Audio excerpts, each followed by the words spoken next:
everyone, nice to see you all. If I've not had the joy of meeting you yet, my name is Carly and I'm the youth pastor here, which means that I'm currently in the busiest chunk of the year as we prep for Easter camp on Thursday, so I figured, why not add preaching, why not? So here I am. But before I get into the sermon today, wrapping up our 6-week Lent series leading up to Easter, I wanted to thank you for your generosity in our fundraising for camp. We're anticipating a really big weekend for our young people, and that wouldn't be possible without your support. We're very lucky, and I feel really lucky to be part of this church whānau. But I've got one more thing to ask you, which Vic already mentioned, but me and Beth wrote everyone's names who's going to camp on little cards. So we've got a couple baskets that we're just going to hand around. They just have names, so if you really want details about the person, you can come and ask me, but it includes everyone who's going. That's campers, leaders, workers, and me if you're lucky. So the intention of those is for you to be praying for us in this week leading up to camp and while we're away, so that we can come back and report all the amazing things God's done. So prayers of protection, prayers for energy for the leaders, probably not for the kids, they've got enough of that already.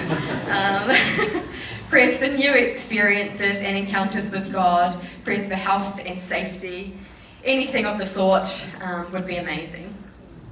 Cool, so that's the youth pastor spiel over. So let's talk about Jesus and humility. This morning we're getting really close to Easter, concluding our Lent series. And our passage this morning is the one of Palm Sunday, so thank you, Conrad, for introducing what that is. So we're looking at Luke 19 today. I'm going to read the passage for us before we get into it. As he came out of the towns of Bethpage and Bethany on the Mount of Olives, he sent 2 disciples ahead. Go into that village over there, he told them. As you enter it, you will see a young donkey tied there that no one has ever ridden. Untie it and bring it here. If anyone asks, why are you untying that colt, just say, the Lord needs it. So he went and found the colt, just as Jesus had said, and sure enough, as they were untying it, the owners asked them, why are you untying that colt? And the disciples simply replied, the Lord needs it. So they brought the colt to Jesus and threw their garments over it for him to ride on. As he rode along, the crowd spread out their garments on the road ahead of him. When he reached the place where the road started down the Mount of Olives, all of his followers began to shout and sing as they walked along, praising God for all the wonderful miracles they had seen. Blessings on the King who comes in the name of the Lord. Peace in heaven and glory in highest heaven. So this passage is great. And it's awesome for us to read it now as we celebrate Palm Sunday. But the events that took place here were really, really important in the time that they took place for those people who were there. Because there was a prophecy in the Old Testament which, was their holy text at the time. And it points to this very moment from Zechariah. Rejoice, O people of Zion. Shout in triumph, O people of Jerusalem. Look, your king is coming to you. He is righteous and victorious, yet he is humble, riding on a donkey's colt. So this moment was prophesied. And this passage is prophecy fulfilled. You may or may not believe me, but it wasn't common practice for someone to enter into a city like this on a donkey. Not when there was some sort of victory to celebrate, a triumph to declare. This passage is often known as the triumphal entry, but those usually looked quite different. Those were people riding in on big war horses with armies behind them. There was praise and noise and celebration. It was a spectacle where victorious people wanted to be seen as powerful because they'd earned that praise and glory, so they took it. Then we see Jesus riding a little donkey into Jerusalem. It's not his desire to draw attention to himself. His entrance does create a spectacle as people praise God for all the miracles that they've seen Jesus perform. But Jesus doesn't ask for that. He isn't trying to be like those other guys who think they deserve a parade in their honour. He swaps a horse for a donkey. Praise and worship are for God the Father, and though they call him king, it's not a title that he's given to himself. And at the end of the Easter journey, he doesn't get a triumphal arch in his honour. He gets a cross for God's glory and for our salvation. Humility. That's what Jesus shows us, not just in this moment, but consistently through his ministry.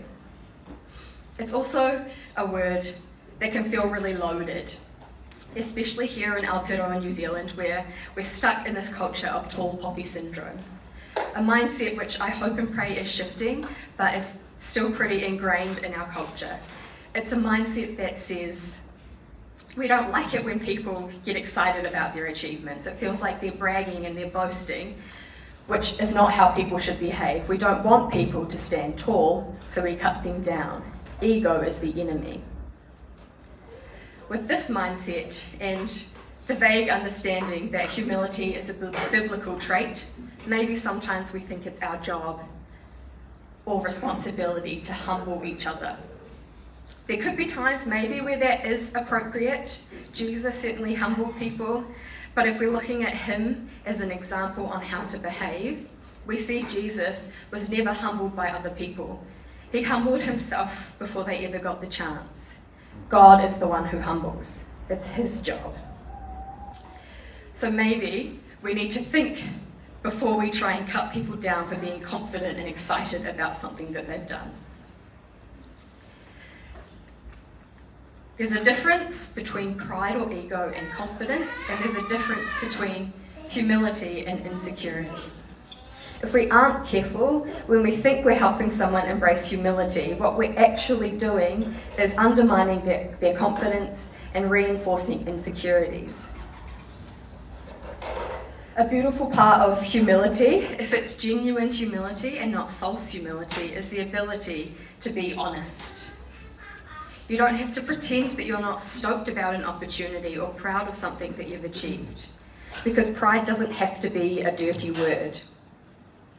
Humility requires honesty, which can be hard, but it also invites us to reframe how we think about our skills and our achievements. Ego and arrogance lead us to boast about our talents and draw our identity from there. Insecurity leads us to compare ourselves to others or to seek approval and validation from those around us. But humility is leaning into the knowledge that God has gifted us uniquely and wants to use us all uniquely.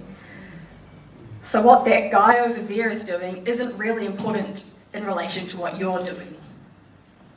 So think about how you respond when someone comes up to you and tells you about a really cool opportunity at work, or an art project that they're doing that they're really excited about, or maybe a life milestone that they're ticking off that you haven't yet.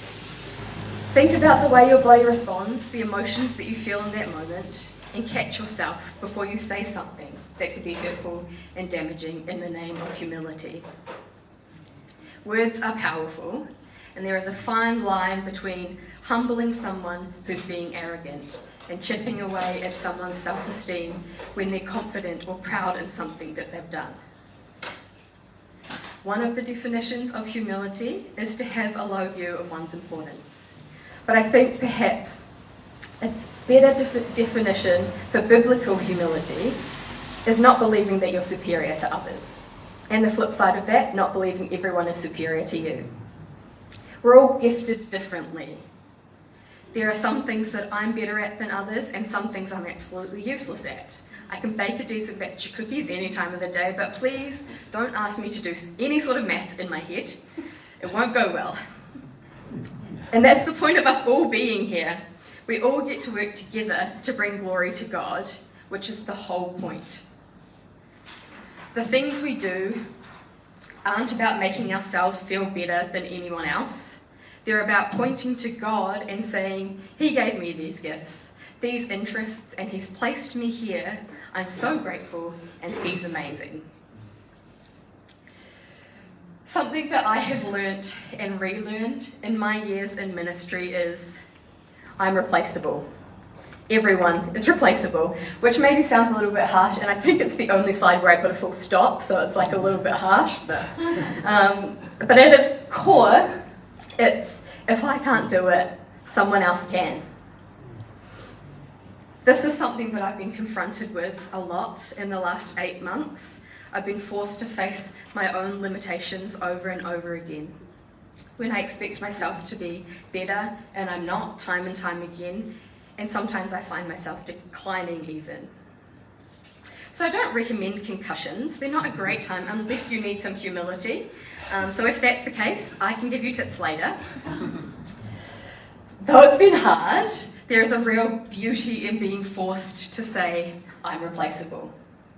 It's an opportunity to allow other people to step in and show you that they're passionate and excited and really talented in areas that you didn't know they were before.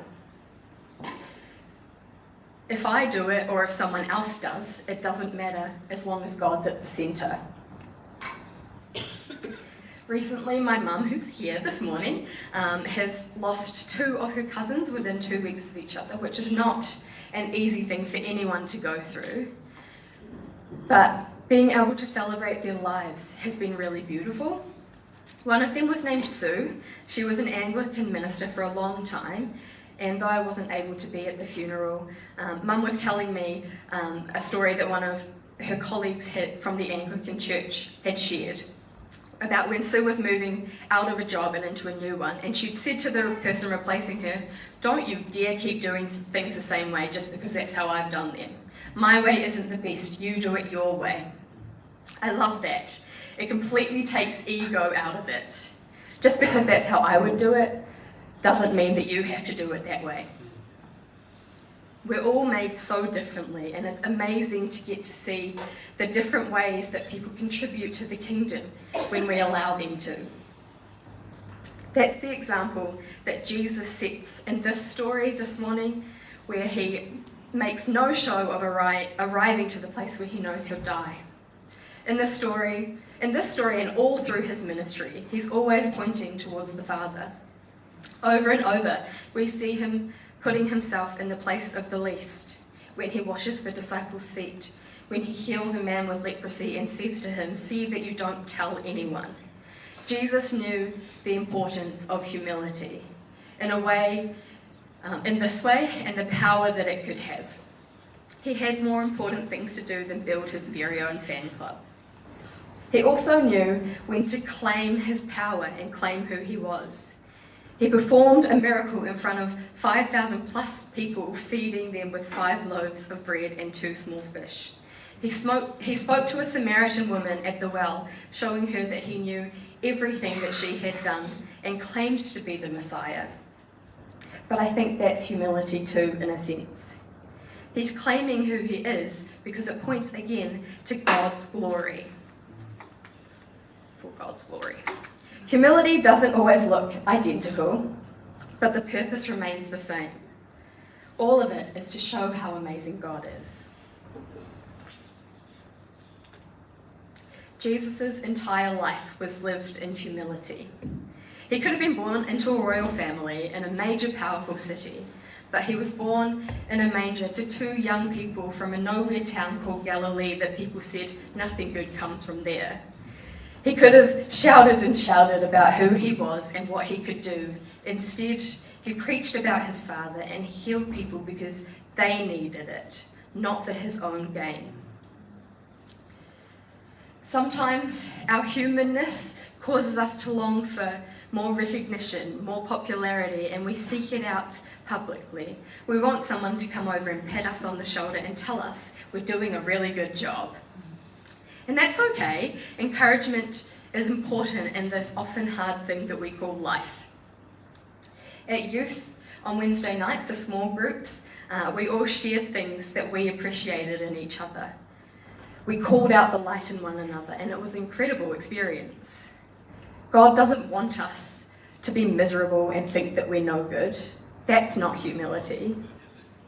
It's seeing someone who always seems light and joyful, no matter their actual mood, and saying, "That's a beautiful gift that God's given you, to carry joy around like that." It's seeing someone who has the ability to make anyone feel seen and known and saying, I can really see God in the way that you love everyone, no matter what. In saying all of this, I don't think that humility is always easy. In fact, it's often quite hard. It demands things of us that can be uncomfortable. We can wrap ourselves in our talents, our intelligence, our humour, our looks, our relationship status, even our independence, like it's a protective layer. Choosing to embrace humility means laying those things down and allowing ourselves to be known as we are right now, not just the pretty parts.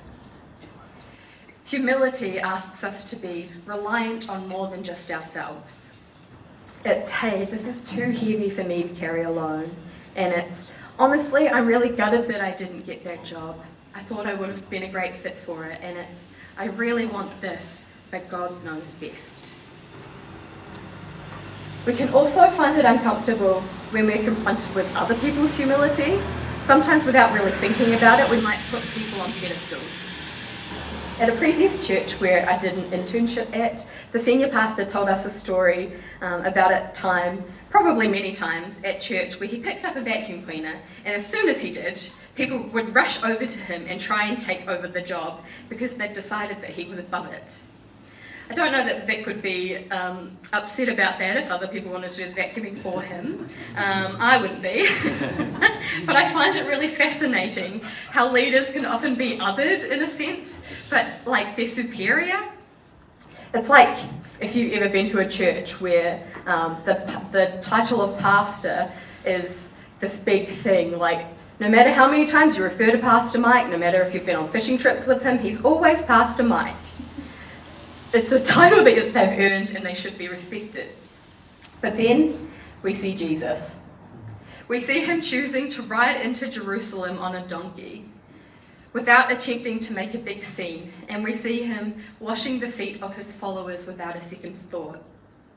Jesus is the ultimate example of humble leadership. I think he would have gone in there and done the vacuuming, maybe even taken out the stinky rubbish. Humility is not always easy for us. It makes me think of the story of the prodigal son. So after burning through his inheritance, he's at his lowest of lows and he decides to head home to his father with the intention not of being embraced as a son, but of becoming one of his working men. He's reached a point where he has no choice but to return to his father with humility, knowing that he doesn't deserve anything from him. But his father embraces him with joy and praise, so full of love. His son has returned. Henri Nouwen writes about this text and about the Rembrandt painting of it, and of the younger son's journey. He reflects on his own life. I am the prodigal son. Every time I search for unconditional love where it cannot be found. When we stray from the kind of humility that we see Jesus portraying, we start to seek love or validation in places that we can never really find it in unconditional, lasting ways. This can either mean we look further afield and we push ourselves more and more, we mould ourselves into what we think other people want, or we turn back to the truth and humble ourselves before God. Embracing humility is not linear. It requires us to come back to this reality over and over. We find ourselves seeking external validation, comparing ourselves to others, and feeling overly satisfied in what we produce when we stray from humility. But then we get this beautiful reminder that I want to leave you with this morning. Our value and our worth is not tied to what we make, what we look like, what job title we have. Though we may search for it in all these places, unconditional love lies in one place, and one place only, with our God. So what a joy it is to embrace humility and give God the glory for all we have, all we do, and all we are. Awesome. I'm going to pray, and as I do so, if the band wants to come back up. Cool. Let me pray. God of humility, who showed us goodness, kindness, power, perfection, riding in on a donkey, Help us to become more like you. May our actions be a reflection of you for your glory. Remind us of the incomparable nature of your unconditional love, so we don't feel the need to strive to prove ourselves worthy. Thank you that in your humble nature you sacrificed everything for us. So though we may make mistakes, we always have the opportunity to come back to you, knowing that you will wrap your arms around us full of love. Let all we do flow from this reality.